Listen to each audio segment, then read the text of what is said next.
जब इन साहिबान को यही नहीं पता है कि मेरे गांव में कौन मेरा है कौन नहीं है, कितनी जाति की वोट है, कौन प्रधान है, तो फिर वो क्या इलेक्शन में पार्टिसिपेट करेंगे? इलेक्शन में पार्टिसिपेट करना अब मैं तो यहाँ तक भी कह रहा हूँ कि यादव वंश की जो वोट जी हैं उनसे हमें 2-3% भी मिल गया, और जो जाटव है सुन लो भैया, मनीष उसका सिंह जी ये तो 10% बहुत गहरी तैयारी की मिल है गया। बसपा वाले। हाँ, यादव पर भी डोरे अरे डाल सर, रहे हैं। सर, जी नहीं मुझे कोई तैयारी नहीं है क्यों कि आप भी जानते हो हम भी जानते हैं। बैकवर्ड में सूटकेस यादव वंश बहुत कुछ इन्होंने समझ ना गया है, जाति इधर देखी है ना हो रहा धर्म देखा है, इन्होंने सिर्फ सूटकेस देखा है टिकट देते समय। हाँ, जाति और धर्म हमने ही तो बनाए, हमारे तो नहीं, अरे वो क्या कह रहे थे भैया, क्या कह रहे थे रोहित अग्रवाल, आप समाज पार्टी से सूटकेस पहले क्या? आप भी सिर्फ सूटकेस देखा है बीएसपी ने टिकट देने से पहले, ना जाति देखी है ना धर्म देखा है। पूछेगा इसका जाति सूटकेस धर्म भारी पहले था, नहीं था क्या? इसका नाम घोषित हो बहुजन गया समाज है। नहीं, वो कह रहे सुरेश जी, वो कह रहे सूटकेस का मसला है। सुरेश जी, ये रोहित अग्रवाल कह रहे हैं आरएलडी वाले के सूटकेस का मसला है कुछ। अरे सर, इनमें का भार से देख के कौन ही सा टिकट वो है घोषित हुई है, इसके अलावा कुछ नहीं हुआ है जो बीएसपी में। अथॉरिटी लेटर पर मिठाई का डब्बा रख करके देता हो? ये सब गोपनीय ढंग से करोड़ों करोड़ों रुपए लेते हैं।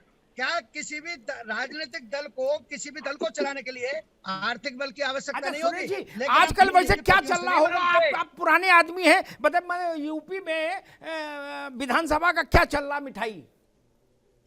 मिठाई हाँ। मैं तो अभी भी इस उम्र में 69 साल का हो गया, मैं तो माननीय बहन जी के संदेश पर, उनके जन्मदिन पर जो आर्थिक सहयोग दिवस होता है उसको मनाने के लिए मैं तो आज भी क्षेत्र में मांग रहा हूँ 10 रुपया, 20 रुपया, नहीं, वो 50 तो ठीक रुपया। है, लेकिन मान लीजिए आज जैसे के डेट एमएलए में का भी किसी की तबीयत हम सुबह लोग सुबह के भुरभुरी हो जाए, अचानक सो के उठे, कहे मुझे एमएलए लड़ना है, तो क्या है मिठाई का क्या चल रहा है सिस्टम?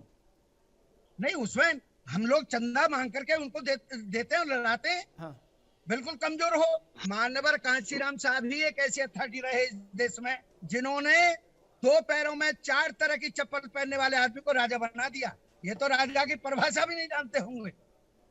और इतना ही नहीं है, क्या जो वोटर है मेरा उसको यमुना एक्सप्रेस भी याद नहीं होगा? नहीं, क्या हज हाउस याद नहीं होगा? बहुत बन गए, अब कहां तक एक्सप्रेस वे का लफड़ा रहेगा। यूसुफ अंसारी, पश्चिम पर हम केंद्रित करें अगर, ओबीसी का भी फोकस यहीं पर है, या ठेठ पूरब जहां 7वें राउंड में चुनाव है, 6ठे और 7वें में, वहां वो थोड़ी 2-4 सीटों पर माथापच्ची करना चाहते हैं, लेकिन उनका भी विशेष रुचि पश्चिम में है, ठीक? और बहन जी की तो ताकत यहां ही, वो कहती भाई दलित मुसलमान है, अगर हम डीएम फार्मूला लगा दे तो इनका जेएम फेल कर दे, तो ये डीएम वर्सेज जेएम है, दलित मुसलमान वर्सेज जाट और मुसलमान। देखिए अमिताभ जी, बहुत सारी सीटें ऐसी हैं पिछले चुनाव के, अगर हम आंकड़े देखें कि जहां दलित मुस्लिम समीकरण भी काम नहीं करता था, कई सीटों पर मेरे पास उसके पूरी लिस्ट तैयार है। हाँ। कि जिन दलित बहुल सीटों पर मुसलमानों को टिकट दिया बहन जी ने, वहाँ मुसलमान नहीं जीत पाया। अब उसके पीछे क्या रीज़न हो सकता है? या तो दलितों ने उसे मुसलमान होने की वजह से वोट नहीं दिया, या कोई और बात। मैं आपको बताता हूँ, 89 में जब पहली बार मायावती बिजनौर लोकसभा सीट से चुनाव जीती थी, तो उस वक्त बिजनौर विधानसभा सीट से उनके उम्मीदवार थे राजा गजनफर अली खान। तो बिजनौर विधानसभा सीट से जितने वोट मायावती को मिले थे लोकसभा चुनाव में, उससे 18,000 कम वोट राजा गजनफर अली खान को मिले और वो चुनाव हार गए थे। इसका ये मतलब हुआ कि दलितों ने मायावती को तो वोट दिया, लेकिन गजनफर अली खान को वोट नहीं दिया, इसलिए वो हारे। ठीक बात है ना? तो ऐसा बहुत होता है। और ऐसा नहीं है कि साहब जहाँ मायावती मुसलमान कैंडिडेट या अपना दलित कैंडिडेट देंगे वहाँ वो जीत ही जाएगा, ऐसा तो कुछ है नहीं। और यही वजह है कि इस बार मायावती की पार्टी में, बीएसपी में, मुसलमानों के टिकट मांगने की जो संख्या है वो अपेक्षाकृत कम है। रही बात ओवैसी साहब की, ओवैसी साहब ने ताल ठोक के कहा है कि साहब 100 सीटों पे चुनाव लड़ेंगे। पहले दौर में, पहले चरण दूसरे चरण में जहां करीब 110 या 20 सीटों पे चुनाव होना है, वहां अभी तक उन्होंने 9 उम्मीदवार अपने घोषित किए हैं। तो अगर वो 100 सीटों पे वाकई चुनाव लड़ते हैं और उनके पास मजबूत उम्मीदवार आ जाते हैं, तो वो समाजवादी पार्टी गठबंधन का खेल निश्चित तौर पर बिगाड़ेंगे, ये आप लिख के रख लीजिए। हालांकि पिछले चुनावों में उन्होंने 38 सीटों पे चुनाव लड़ा था, 38 में से 37 मुसलमान थे और एक उनकी पार्टी का दलित था, अम्बेडकर नगर जिले से किसी टिकट दिया था।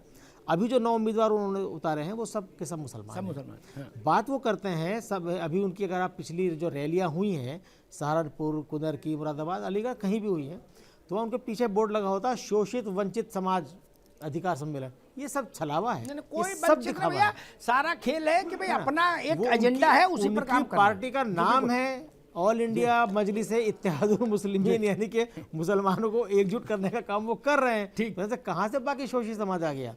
तो अभी क्या है कि उनकी नज़र, मुझे ऐसा लगता है कि जैसे मुजफ्फरनगर में 6 सीटें हैं, हाँ। यहाँ सपा और आरएलडी का जो गठबंधन हुआ है, इनमें से 5 उम्मीदवारों के नाम घोषित हो गए हैं। हाँ। एक नगर की सीट अभी बची हुई जी है, हाँ। तो उन 5 में से एक भी मुसलमान नहीं है। हाँ। तो खबरें ये आ रही हैं कि साहब मुसलमानों में इस बात को लेकर नाराजगी है कि भाई एक भी मुस्लिम कैंडिडेट आपने नहीं दिया। आरएलडी वाले कहते हैं भाई शामली मुजफ्फरनगर से कट के बना है जिला, हमने वहाँ 2 दे दिए हैं। समाजवादी पार्टी इस पर खामोश है। तो कहीं ना कहीं अब ये चीज़ आ रही है कि भाई ओवैसी जो अपनी भाषणों में कहते हैं कि भाई समाजवादी पार्टी हो, बीएसपी हो, आरएलडी हो या कांग्रेस हो, ये मुसलमानों के वोट तो लेते हैं, लेकिन जब इनकी विधानसभा में नुमाइंदगी बढ़ाने की बात आती है या सत्ता हासिल करने के बाद इनको सत्ता में बंटवारे की बात आती है, तो ये पीछे हट जाते हैं। तो ये चीज़ अगर लोगों में असर करेगी, तो जिन लोगों में ये है कि भाई हमारे आदमी को टिकट नहीं दिया, अगर बाकी लोग, बाकी बिरादरी के लोग, अभी आपने बहुत सारी जातियां गिनवाई थी, अगर उन जातियों में राजनीतिक चेतना आ रही है अपनी हिस्सेदारी लेने के लिए, तो भाई मुसलमान भी इसी देश का हिस्सा है, इसी मिट्टी का उगा हुआ अन्न खाता है, इसी मिट्टी से जन्मा हुआ है, उसमें क्यों नहीं आएगी और क्यों नहीं आनी चाहिए। दूसरी एक बात आपने उठाई थी भाई पसमानदा, तो क्या पसमानदा को हक नहीं है? पिछले 50 आज़ादी के बाद से जो ओबीसी मुसलमान है, पसमानदा मुसलमान जिसे कहते हैं, उसे हर पार्टी ने दबा के रखा है।